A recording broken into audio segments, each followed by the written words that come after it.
कभी कभी हमारी जिंदगी में कुछ छोटी छोटी घटनाएं हमें बहुत बड़ी सीख देकर जाती हैं। हम सबने अपने घरों में पुराने धार्मिक चित्र, गुटके, कैलेंडर या गुरबाणी लिखे कागज जरूर देखे होंगे।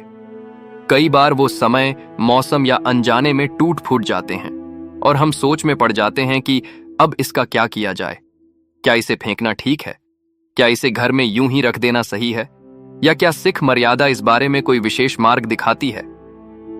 दोस्तों, आज की कहानी सिर्फ एक पुराने गांव या एक बुजुर्ग बाबा जी की नहीं है, बल्कि हम सबके घरों, हम सबकी स्थितियों और हमारी रोजमर्रा की समझ का हिस्सा है।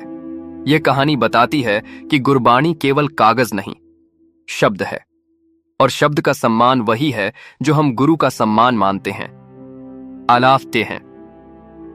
गुरु प्यारी साध संगत जी, स्वागत है आपका गुरु नानक साखी चैनल में, जहां हम आपको इतिहास, श्रद्धा और जीवन से जुड़ी अनमोल धार्मिक साखियां और कहानियां सुनाते हैं। अगर आप भी ऐसी कहानियों से सीख लेना चाहते हैं तो चैनल को अभी सब्सक्राइब कर लें, बेल आइकॉन दबाएं ताकि अगली कहानी सबसे पहले आप तक पहुंचे। आज हम एक ऐसी प्राचीन सिख कहानी सुनाने वाले हैं जो आपको गुरबाणी के सम्मान की असली समझ देगी और शायद आपके घर की किसी स्थिति से भी गहरा संबंध रखेगी। चलिए शुरू करते हैं आज की प्रेरणादायक साखी। दोस्तों, बहुत पुराने समय की बात है, जब पंजाब के गांवों में मिट्टी के घर हुआ करते थे। रातें दियों की धीमी रोशनी से महकती थीं। सवेरे का समय गुरबाणी के मधुर स्वर से भर जाता था और लोगों के दिलों में मर्यादा किसी नियम की तरह नहीं, बल्कि जीवन की सांस की तरह बसती थी। खडूर साहिब के करीब एक छोटा सा गांव था जिसका नाम घड़ाना था, और वहां रहने वाले बाबा सूमा सिंह अपनी श्रद्धा, सेवा भाव और गुरबाणी के प्रति गहरे आदर के लिए दूर दूर तक जाने जाते थे। बाबा जी लगभग 75 वर्ष के थे। उनके कदम धीमे थे, पर उनकी आवाज में शब्दों के प्रति वही प्यार था जो किसी मां के हृदय में अपने बच्चे के लिए होता है। उनके घर में एक पुरानी कोठड़ी थी, लकड़ी की बनी, जिसकी दीवारें समय के साथ थोड़ी झुक चुकी थीं, लेकिन अंदर रखी पवित्र वस्तुओं के कारण उसका माहौल किसी मंदिर जैसा शांत और पवित्र था। इस कोठड़ी में एक आलमारी में गुरबाणी की कई पुरानी लिखतें और गुरु साहिब के प्राचीन चित्र थे। बाबा जी की नातिन हरमीत, जिसकी उम्र करीब 12 साल थी, हर दिन उस कमरे में बाबा जी के साथ जाती, वहां दीपक की लौ को टिमटिमाते हुए देखती और समझ नहीं पाती कि इस पुराने कमरे में ऐसी कौन सी शक्ति है जो मन को इतना शांत कर देती है। बाबा जी उस कमरे में बैठकर रोज सतनाम वाहे गुरु का जाप करते और हरमीत उनकी गोद में सिर रखकर उस माहौल में खो जाती थी।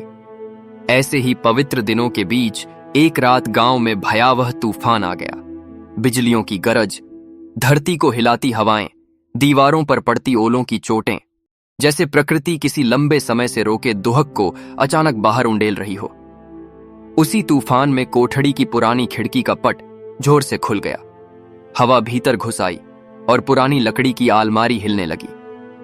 हवा के जोर से उसमें रखा एक ओंकार सतनाम वाला एक बहुत पुराना पवित्र फ्रेम नीचे गिर पड़ा। रात अंधेरी थी, इसलिए किसी को कुछ पता नहीं चला, पर सुबह जब बाबा जी ने कोठड़ी का दरवाजा खोला तो उनके कदम वहीं ठिठक गए। क्या रात था। उनके सामने जमीन पर टूटा हुआ फ्रेम पड़ा था, कांच इधर उधर बिखरा था और उसके भीतर लगी गुरबाणी की लिखत बीच से फटकर अलग हो चुकी थी। यह देख उनके चेहरे पर गहरी पीड़ा उतर आई, जैसे किसी ने उनकी आंखों के सामने कोई पवित्र चीज घायल कर दी हो। हरमीत दौड़ती हुई आई और टूटी हुई लिखत देखकर सहम गई। उसके मुख से अपने आप निकल गया, बाबा जी, ये तो खंडित हो गया। बाबा जी ने टूटी लिखत को दोनों हथेलियों में ऐसे उठाया जैसे कोई मां अपने घायल बच्चे को उठाती है। उन्होंने धीमे स्वर में गहरी सांस लेते हुए कहा, बेटा हरमीत, ये फ्रेम नहीं, ये गुरबाणी का शब्द है, और शब्द के साथ कोई भी अनादर हो जाए, चाहे जाने अनजाने, तो उसे सम्मान पूर्वक विदा देना ही सिखी की रीत है। हरमीत ने आश्चर्य से पूछा, पर बाबा जी, अब इसका क्या करेंगे? बाबा जी ने उसके सिर पर हाथ रखते हुए कहा, बेटा, जब गुरबाणी की कोई भी लिखत, चाहे पोथी हो, गुटका साहिब हो, कैलेंडर हो, किताब हो या फ्रेम हो, फट जाए, टूट जाए, गीली हो जाए या किसी भी तरह खंडित हो जाए तो उसे न फेंका जाता है, न घर में यूं ही रख दिया जाता है। उसे दिया जाता है AGNBBT, सम्मान से अग्नि में समर्पण। यह सुनकर हरमीत के मन में और जिज्ञासा जागी। उसने पूछा, अगन भेद का मतलब क्या होता है बाबा जी? बाबा जी मुस्कुराए और उनकी आंखों में प्राचीन अनुभवों का प्रकाश तैर गया। उन्होंने कहा, बेटा, मैं छोटा था, शायद 10-11 साल का। तब गांव में बाबा प्रेम सिंह नाम के बहुत बुजुर्ग सिख रहते थे। एक बार उनके घर में भी एक पुरानी लिखत भीग कर फट गई थी। लोग तरह तरह की बातें करने लगे। कोई कहता नदी में बहा दो, कोई कहता मिट्टी में दबा दो। पर बाबा प्रेम सिंह ने कहा, गुरबाणी कागज नहीं, शब्द है। शब्द की देह जब क्षतिग्रस्त हो जाए तो उसे अग्नि में समर्पित किया जाता है और राख को बहते जल को लौटा दिया जाता है। उन्होंने सबको समझाया कि अग्नि भेद कोई साधारण प्रक्रिया नहीं है, यह पवित्रता का अंतिम सम्मान है। बाबा जी की आवाज को सुनते हुए हरमीत की आंखें और अधिक ध्यान से भर गईं। फिर बाबा जी ने टूटी लिखत को साफ सफेद कपड़े में लपेटा, संभाल कर रखा और कहा, हरमीत, आज शाम हम इसे अगन भेद देंगे। शाम होने पर बाबा जी और हरमीत गांव के पुराने तंदूर के पास पहुंचे, जो बरसों से गांव में सामूहिक रोटियां पकाने के काम आता था। बाबा जी ने सिर ढका, हरमीत ने भी सिर पर रूमाल बांधा, क्योंकि मर्यादा में सिर ढकना सबसे पहला सम्मान माना जाता है। बाबा जी ने लकड़ियां सुलगाकर शांत अग्नि जलाई और कहा, बेटा, अगन भेद करते समय मन में सिर्फ एक ही भावना होती है, सम्मान।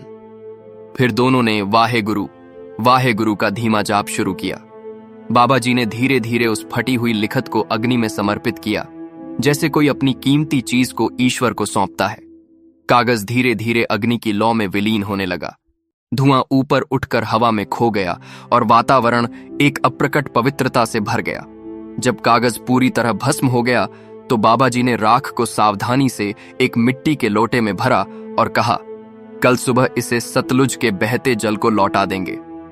अगले दिन बाबा जी और हरमीत नदी के किनारे पहुंचे। सतलुज का जल शांत और गहरा था। सुबह की हवा में ठंडक थी और पक्षियों का स्वर वातावरण को और पवित्र बना रहा था।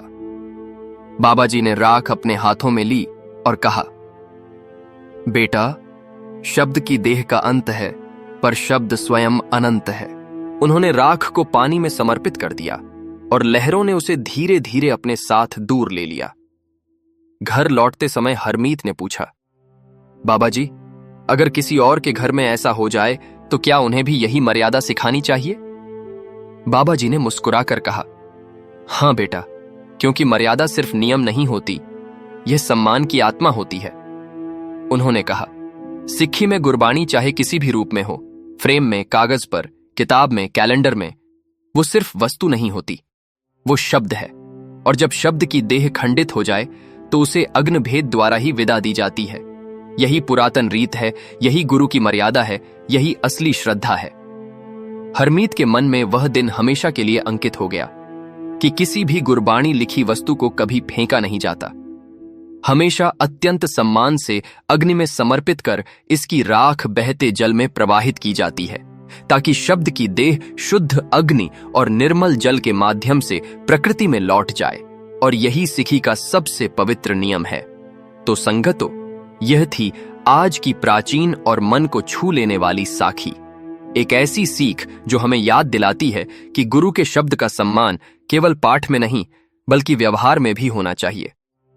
गुरबाणी लिखी हर वस्तु सम्मान की हकदार है, चाहे वह एक पुराना फ्रेम हो, गुटका साहिब हो, कैलेंडर हो या कोई टूटी फूटी लिखत। मर्यादा हमें सिखाती है कि शब्द का सम्मान अगन भेद द्वारा ही पूरा होता है। अगर इस कहानी ने आपके मन में भी वही भाव जगाया जो प्राचीन समय में हर सिख के दिल में होता था, श्रद्धा, सम्मान और गुरु के शब्द के लिए प्रेम, तो इसे लाइक जरूर कीजिए।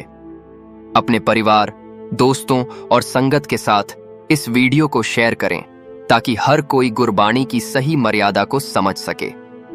और हां, अगर आप पहली बार हमारे चैनल पर आए हैं तो गुरु नानक साखी को अभी सब्सक्राइब कर लीजिए क्योंकि यहां आपको मिलती हैं ऐसी ही रूहानी, ऐतिहासिक और जीवन परिवर्तन करने वाली साखियां जो आपकी आत्मा को हल्का और मन को शांत कर देती हैं। बेल आइकॉन दबाना न भूलें ताकि अगली साखी, अगली प्रेरणा, अगला संदेश सीधे आपके दिल तक पहुंचे सबसे पहले। दोबारा मिलेंगे एक नई कथा, एक नई सीख और गुरु साहिब की अनमोल रहमतों के साथ।